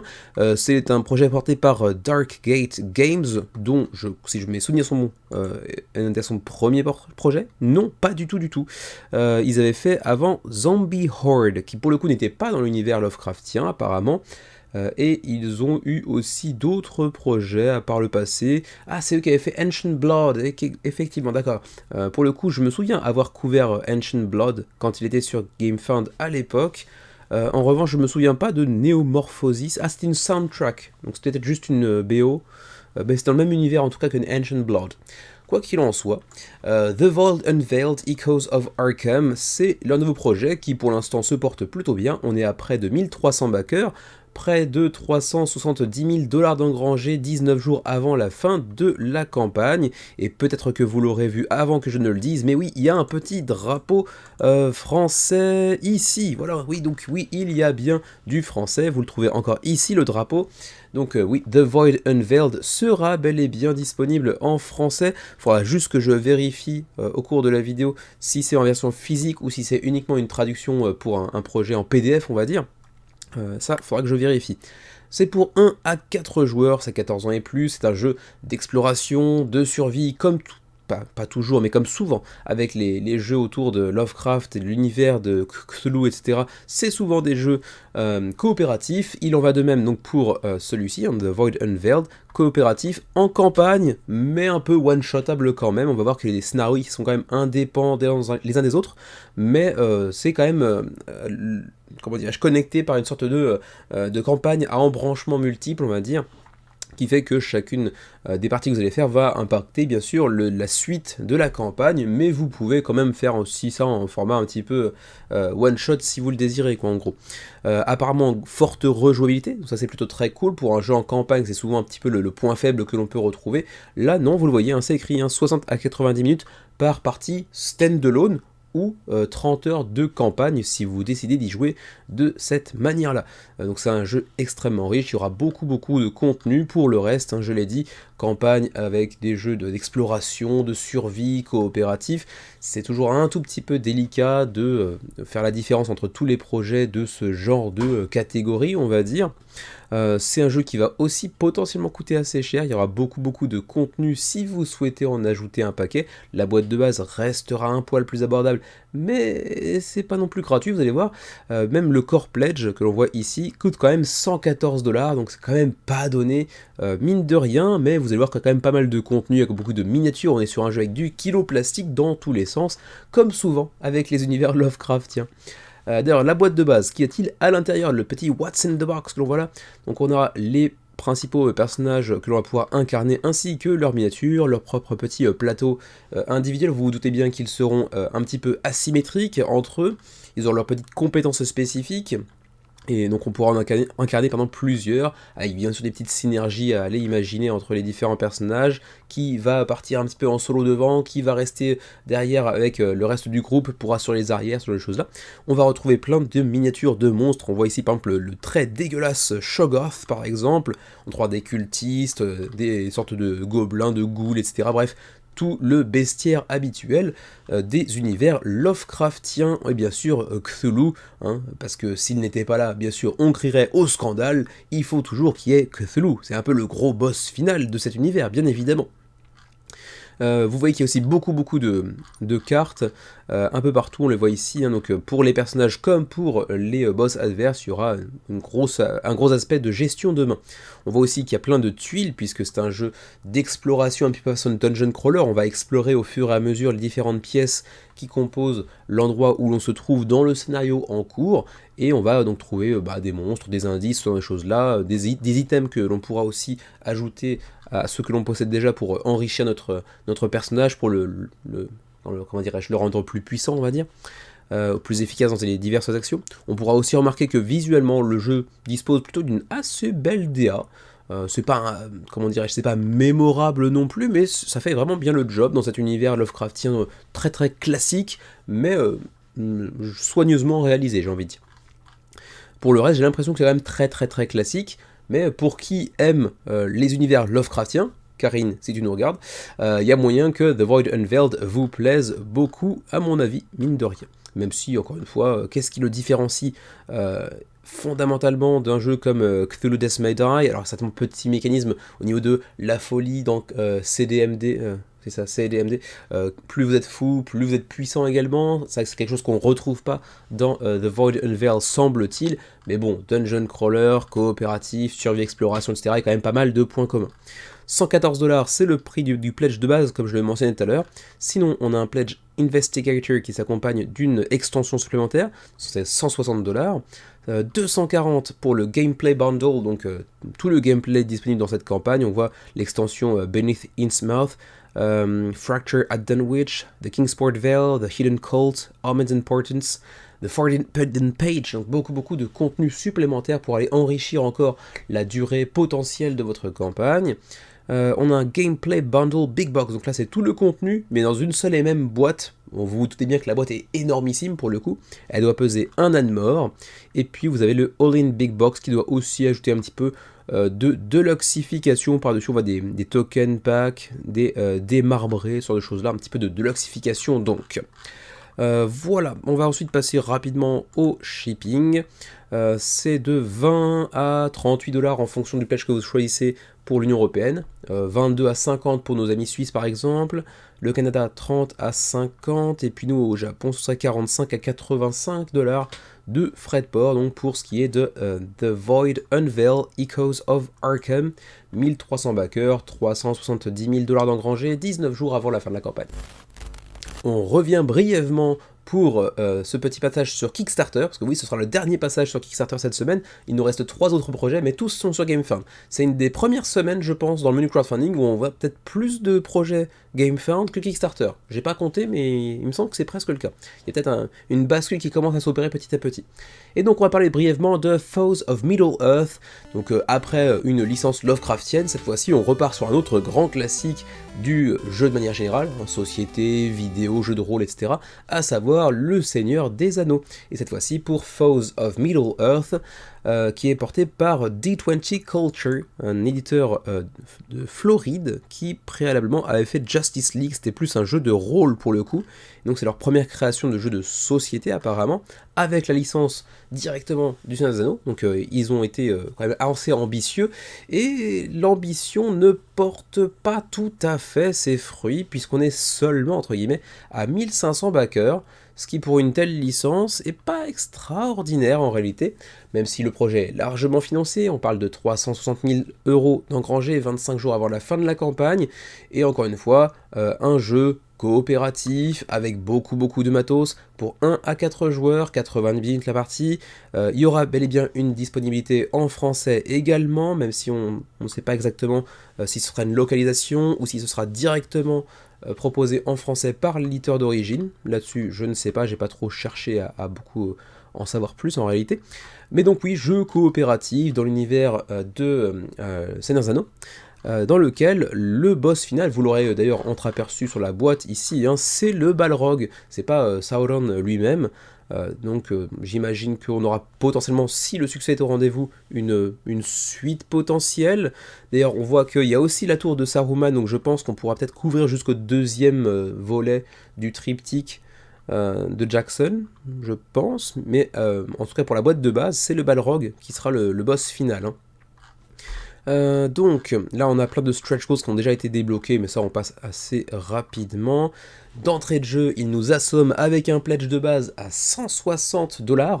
Donc une raison supplémentaire aussi qui peut expliquer que bon, le projet, sans mal se porter, ne se porte pas non plus comme un charme. C'est pas un énorme succès pour l'instant en tout cas. Mais il y aura d'autres pledges aussi, comme vous allez voir. On a un pledge avec un expansion set, donc l'extension avec justement la tour de, c'est quoi, c'est Orthanc, je crois, donc avec Saruman dessus, pour enrichir un peu plus encore l'expérience. Mais là c'est uniquement l'extension à 109$, c'est déjà pas donné, c'est pas un standalone. Ensuite, on a différents types de petits add-ons par-ci par-là, tels que Treebeard, donc comment il s'appelle en français, j'ai oublié, je l'ai lu en anglais donc j'ai plus en mémoire. Bref, l'espèce de Ent, donc le gros arbre vivant, avec Merry et Pippin également disponibles. 35$, 285$ pour un peu le all-in, je crois, hein, all game sets, donc ouais, c'est peut-être le all-in gameplay. Et attention, all game sets, ça me fait penser que si potentiellement c'est peut-être un stand-alone. Faudra que je check encore une fois ça. 350$ pour le all-in, avec donc la totale, de la deluxification. On voit que les miniatures sont très très belles aussi. Celle du Balrog en tout cas est pré-peinte, semble-t-il. On a Gandalf aussi qui était disponible durant le Early Bird gratuitement, mais qui ne l'est plus, le Early Bird étant terminé, et qui est donc disponible pour 15$. Voyons un petit peu les différents personnages, donc les différents héros que l'on pourra incarner. Là encore aussi un petit peu d'asymétrie par-ci par-là. On aura Frodon, on aura Aragorn, Gimli, Legolas, Gandalf donc. On aura différents types de monstres auxquels on pourra se confronter, des gobelins, des orques, des wargs, des urukai bien sûr, les Nazgûl aussi, et puis en gros boss de fin, Balrog, le Balrog qui est magnifiquement illustré en 3D, je pense que c'est un render 3D plutôt qu'une vraie miniature, mais il a l'air d'être très très classe, et avoir des mécanismes assez différents des monstres de base pour le coup.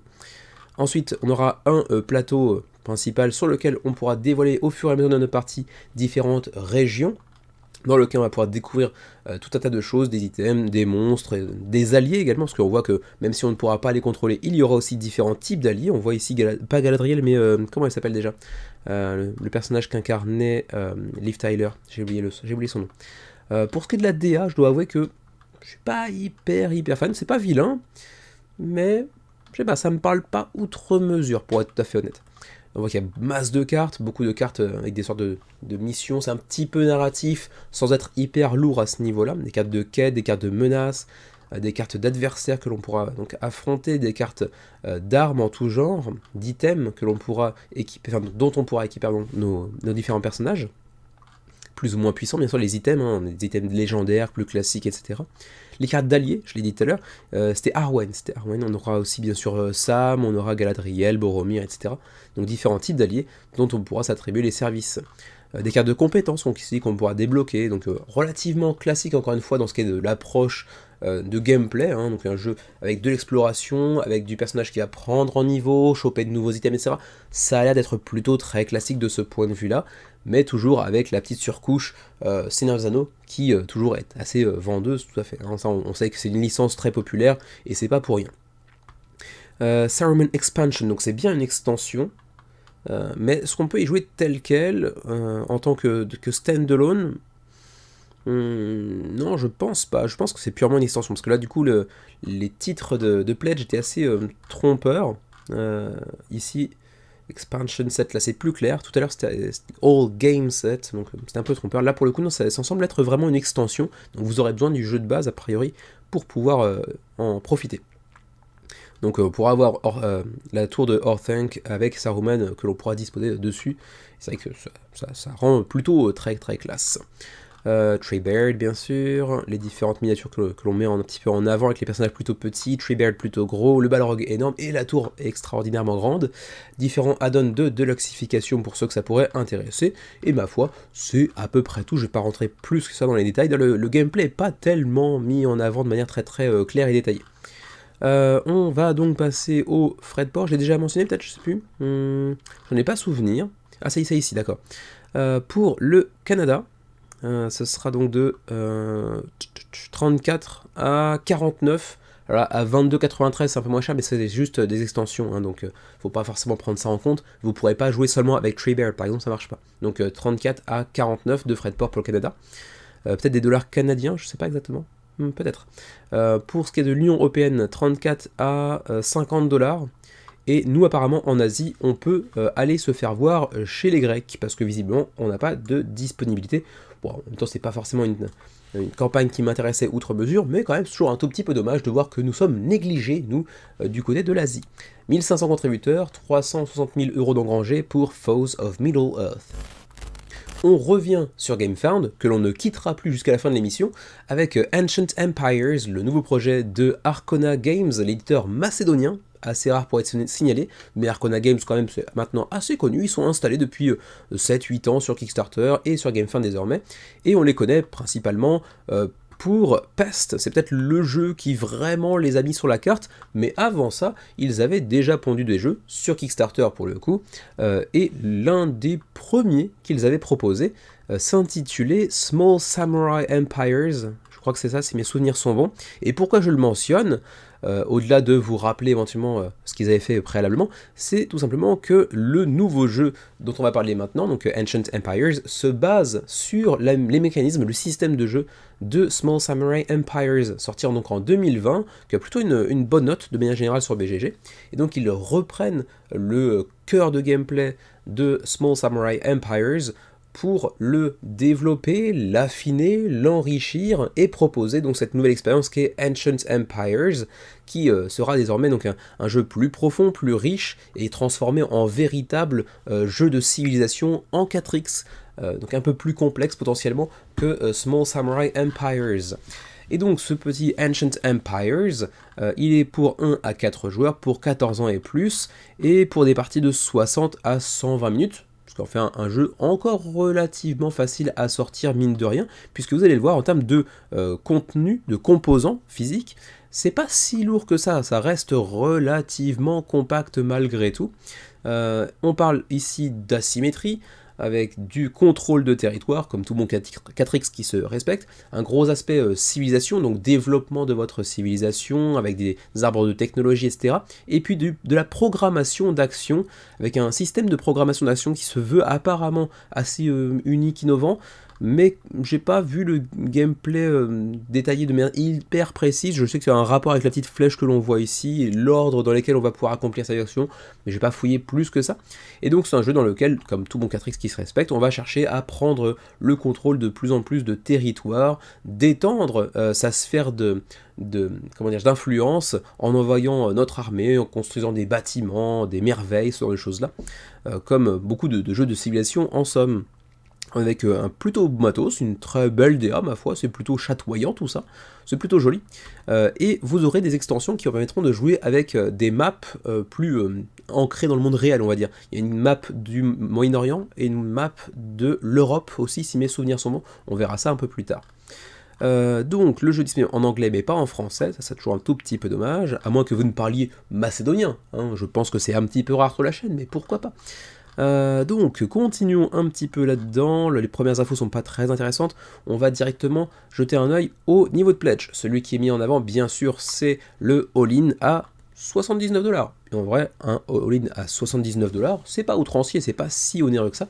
On aura donc le jeu de base, l'extension avec des maps supplémentaires, c'est celle que je viens de mentionner en fait, hein, le map pack avec donc, le Moyen-Orient et l'Europe, donc pour plus de rejouabilité, pour s'ancrer un peu plus dans la réalité, on pourrait dire aussi, et puis un petit pack de deluxification, le tout pour 79$, ça reste quand même assez abordable.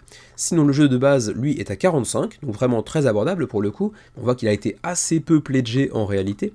Le Deluxe est à 65, donc jeu de base plus deluxification, très peu backé aussi en réalité.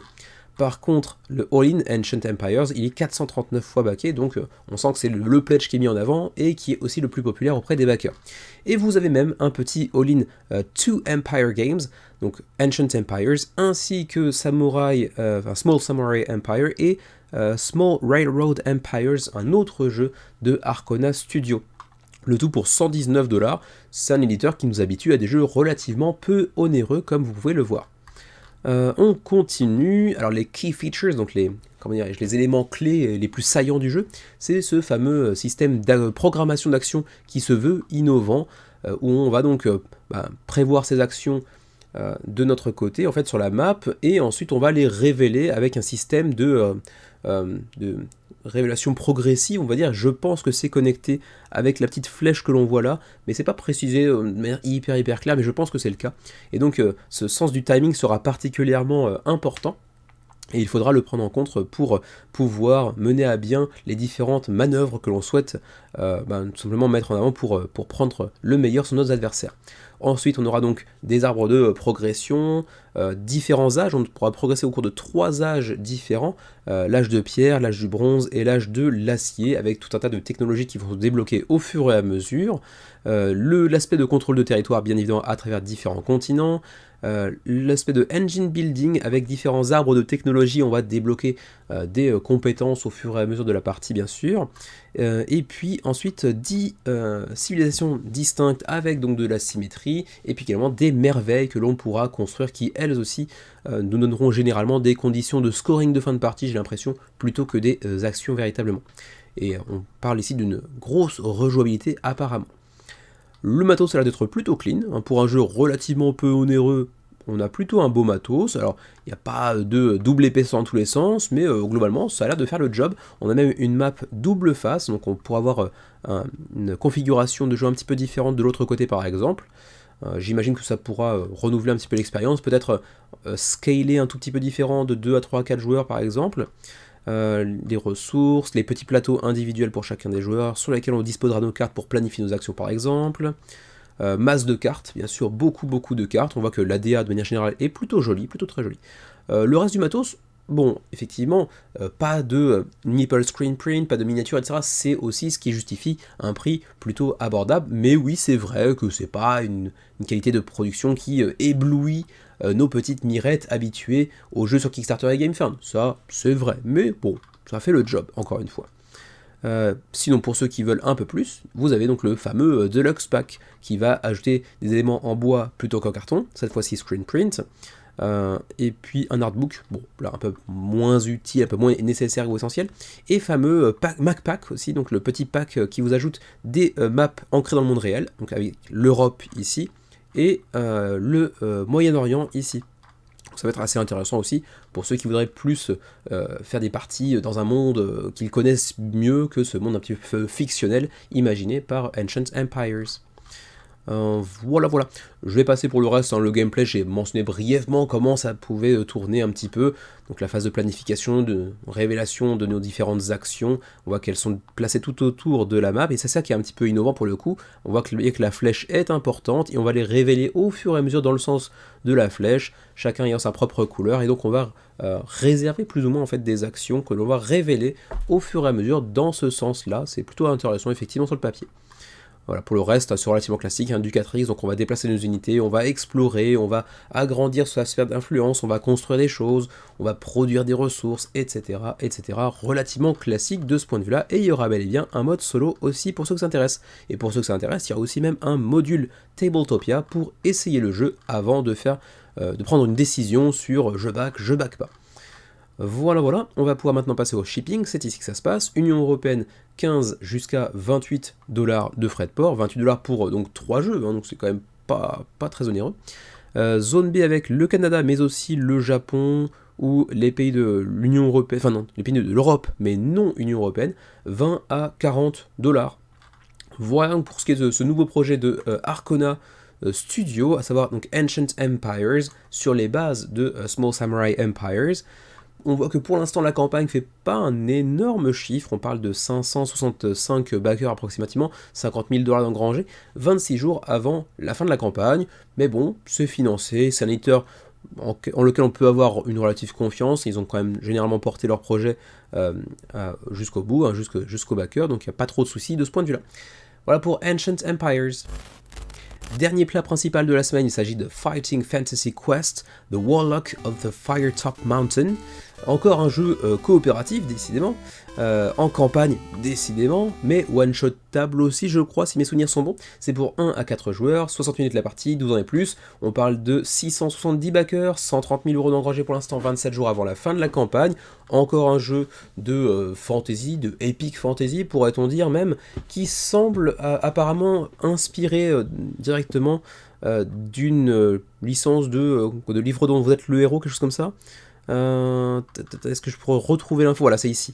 Book to Board Game, voilà, c'est basé sur la série Fighting Fantasy, qui sont des livres dont vous êtes le héros, j'ai l'impression.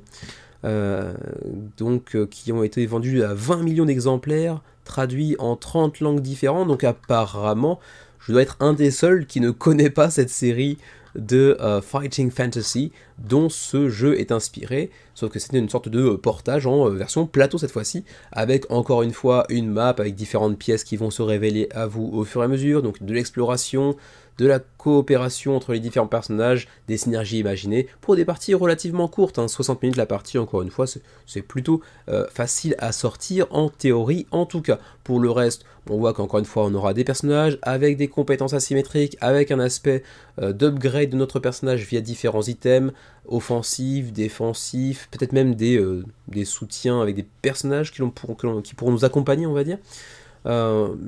Ça m'a l'air encore une fois relativement classique, pour être tout à fait honnête. C'est disponible en français, donc là encore, ça pourra intéresser pas mal de monde, j'imagine. Beaucoup de rejouabilité semble-t-il. Bon, ok. Mais encore une fois, qu'est-ce qui le différencie de 150 000 autres projets de dungeon crawler coopératif dans un univers de fantasy? Toujours un petit peu difficile pour moi, qui suis pas du tout expert en la matière, de faire la part des choses de ce point de vue-là. On voit que la campagne est basée sur différents types de scénarios qu'on pourra enchaîner ou jouer en one-shot si on le souhaite également. Bon, je trouve les miniatures pas très jolies. Autant les personnages, les plateaux de personnages font le job, autant leurs miniatures, je trouve, leur déforment un peu les traits, avec des têtes un petit peu trop grosses par rapport au reste du corps. C'est certainement voulu d'ailleurs, hein, mais moi ça me parle pas outre mesure. Ce personnage-là me hante depuis que je l'ai vu avant-hier, quand j'ai commencé à explorer un peu la campagne. On le voit un peu partout, sur des cartes, voilà, ici par exemple, là je sais pas ce que c'est, Jib Jib, j'ai l'impression. Il me fait un petit peu peur. Mais donc ouais, voilà, un jeu relativement classique sur le papier. Différents personnages, un petit peu d'asymétrie, etc. Exploration, coopération, différents types de scénarios que l'on pourra explorer, voilà. Le pledge de base est à 60 €. Ensuite, on a un pledge avec extension pour 2 nouveaux personnages, mais également des nouveaux plateaux, je crois, de nouvelles cartes également, donc le tout pour 110 €. All Game Boxes, donc là, la totale avec toutes les extensions, dont une extension avec un boss 24 cartes supplémentaires et la miniature du Warlock, 125 €. Et puis sinon, si vous voulez le all-in, donc la totale, 210 € pour avoir donc toutes les miniatures, que ce soit des personnages que vous incarnez, mais également tous les monstres du jeu, un tapis de néoprène pour remplacer le plateau en carton, les extensions, etc. Donc 210 €. Voilà donc pour les différents pledges qui sont mis en avant durant cette campagne. Je passe assez rapidement sur le how to play parce qu'on est quand même un peu en terrain connu, hein, exploration, synergie entre les différents personnages, tatanage de gros monstres dans tous les sens. Encore une fois, ça va être très classique, mais c'est certainement aussi et principalement parce que je suis pas connaisseur de jeux en dungeon crawler et que j'arrive pas à distinguer toutes les petites subtilités qui les différencient les uns des autres. On passe maintenant au shipping. Pour le Canada, 25 à 35 € de frais de port. Pour l'Union Européenne, il y a 2 zones, mais bon, France-Belgique, c'est la zone 1, je pense. Ouais, c'est ça, France et Belgique, zone 1, donc 15 à 25. Zone 2, j'imagine qu'on a zone suisse. Oui, c'est ça. Donc 25 à 35. Et puis nous, en Asie, ce serait 30 à 40 € de frais de port pour ce projet qui est donc Fighting Fantasy Quest, The Warlock of Firetop Mountain. 670 backers, 130 000 € d'engrangés, 27 jours avant la fin de la campagne.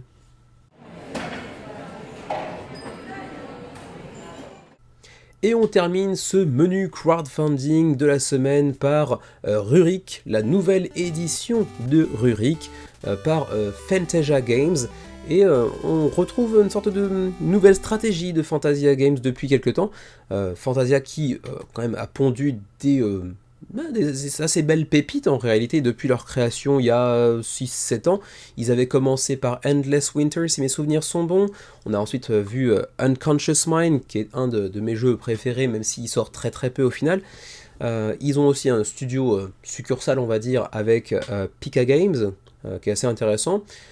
Et puis l'année dernière ils ont proposé une réédition légèrement revue et corrigée on va dire d'un jeu sorti il y a 10-15 ans qui s'appelait donc Colosseum, que l'on avait couvert sur la chaîne avec Xavier, qui a fait un assez beau succès d'ailleurs, et ben ils recommencent, c'est-à-dire ils reprennent un jeu sorti il y a quelques années pour en faire une seconde édition revue et corrigée, notamment visuellement, et cette fois-ci c'est donc Rurik qui est un des jeux les plus populaires de Stan Kordonski. C'est ça, ouais, Kordonski, c'est ça. Donc, auteur maintenant de renom, notamment de Endless Winter, de Rurik, mais également de Résurgence derrière moi, et qui d'ailleurs, sous son propre label, son propre studio, j'ai envie de dire, va bientôt proposer un nouveau jeu sur Kickstarter dans un univers un petit peu GTA-like, qui a l'air assez intéressant. Payback Club, je crois que c'est ça le titre, j'ai oublié, qui a l'air d'être assez cool, donc à suivre. Et donc, Fantasia Games revient avec une nouvelle version de Rurik, revue et corrigée, notamment visuellement, une refonte visuelle assez impressionnante, c'est assez joli, pour 1 à 4 joueurs, pour des parties de 90 minutes, c'est pour 12 ans et plus, c'est un jeu qui nous attire pas mal, Xavier et moi-même, depuis pas mal de temps maintenant, mais sur lequel on ne s'est jamais jeté, pour une simple raison, c'est que parmi les différents mécanismes au cœur du gameplay de Rurik, il y a de la programmation d'enchères. Et les enchères en général, à deux, c'est souvent une configuration pas géniale, pas idéale. Alors parfois il nous arrive effectivement de jouer à 3-4 joueurs, mais quand même très principalement à 2, et du coup les enchères, c'est pas forcément un truc qui nous correspond tout à fait, même si on aimerait beaucoup essayer Rurik un de ces jours. Il est surtout connu pour ce système d'enchères. On voit ici que donc il a été remis au goût du jour par l'équipe de Fantasia Games, notamment avec le développement de Javier Michi Rodriguez, qui est assez connu dans le milieu, illustré par donc deux nouveaux illustrateurs qui, pour le coup, que je ne connaissais pas, mais qui ont fait du très très beau boulot. Visuellement, le jeu en jette pas mal, il est très très beau. Et avant d'aller plus loin, d'ailleurs on admire le visuel, il est vraiment très très beau, visuellement il envoie vraiment du pâté. Mais avant d'aller plus loin, rapidement, on peut jeter un coup d'œil au preview ici, puisque vous pourrez en apprendre beaucoup plus que dans ce segment du menu crowdfunding via la vidéo de Jeux en carton. Donc Nils vous en parle, vous présente cette seconde édition de Rurik directement en français avec ses impressions. Donc c'est éventuellement l'occasion de choper un peu plus d'infos que le menu crowdfunding qui est là pour présenter le projet plus que pour rentrer vraiment dans les détails. On parle pour l'instant de 2000 backers, près de 300 000 euros d'engrangés, 17 jours avant la fin de la campagne. Très belle DA, très beau matos, des parties de 60 à 120 minutes. On voit qu'il y a bel et bien une version française déjà annoncée, mais TBA, to be announced, donc ce qui n'est pas encore annoncé, c'est l'éditeur. On voit que pour l'Allemagne ou pour l'Espagne, c'est déjà annoncé, mais pour la France, on sait qu'il y en aura un, on ne sait pas encore qui ce sera. Est-ce que ce sera Lucky Duck? Est-ce que ce sera Intrafin? Est-ce que ce sera Super Nipple? Donc tous les noms qui seront potentiellement crédibles pour un jeu de ce genre-là. Je miserais bien sur Intrafin ou Lucky Duck. En général, Lucky Duck, avec Fantasia, ça marche plutôt bien. J'imagine que ce sera ça, mais bon, aucune annonce officielle pour l'instant. On a différents niveaux de pledge, bien évidemment. Ils seront d'ailleurs distingués un peu partout par différents types de logos. Quand vous voyez ici en vert FG, c'est Fantasia et GameFound Exclusive. Donc seulement sur GameFound ou sur la boutique de Fantasia. Et sinon, quand c'est FP, c'est Fantasia et Partners Exclusive. Donc Fantasia et ses différents partenaires de localisation, donc en français, en espagnol, en allemand, etc., qui pourront les vendre de leur côté. Donc on a ici le pledge Rurik Deluxe, 80 €, avec donc les petits logos que j'ai mentionnés tout à l'heure, il faudra toujours les garder un petit peu à l'esprit. Et donc oui, ça c'est exclusivité GameFound apparemment, avec une soundtrack, donc une sorte de bande originale derrière pour jouer avec un fond sonore, c'est sympa, pourquoi pas. Donc 80 € pour cette édition Rurik Deluxe. Le gameplay all-in à 99 €, avec donc le Rurik Deluxe et la soundtrack, plus l'extension Myth and Fables, ancrée je crois dans la mythologie nordique, si mes souvenirs sont bons, plus que véritablement dans les Balkans, mais je me trompe peut-être, hein, j'ai vu ça il y a quelques mois plutôt que récemment, mais je crois me souvenir que c'était ça, mais je me trompe peut-être, hein. En tout cas, donc, une extension qui, je crois, n'existait pas dans le jeu d'origine, à vérifier. Et sinon, on a le Epic All-In ici à 150€, version Deluxe, extension, les pièces de métal, le Resin Pack pour les différentes ressources, qui sont donc bien plus facilement identifiables, plus immersives, on va dire, et puis un miniature pack également avec les différents bâtiments par exemple, qui seront également imprimés en 3D, et donc ce all-in à 150€. Sinon, on a même un Legendary All-In, donc plus all-in que le all-in, à 170€, qui va ajouter par-dessus un Art and Lore Book, donc un artbook avec, qui foisonne de lore, donc pour vous présenter un peu l'univers de Rurik et de son extension Myth and Fables. Avec également aussi un tapis de néoprène qui n'était pas présent dans le gameplay all-in ici, hein. Je crois, oui ici, Large Playmat, c'est bien ça, en néoprène. Double face, semble-t-il d'ailleurs. Voilà pour le reste. Qu'est-ce que je peux vous montrer d'autre? On voit qu'il y a pas mal de stretch goals qui ont déjà été débloqués et on voit que le matos a l'air d'être assez fou, hein. Très très beau matos. En même temps, Fantasia Games nous a habitués à du très beau matos. On a ici des plateaux de joueurs triple épaisseur, un insert pour ranger et déballer le tout hyper rapidement. C'est toujours aussi très appréciable, bien évidemment. Les bâtiments avec les Meeple Screen Print, si on prend la version entre guillemets de base qui est déjà deluxifiée en réalité.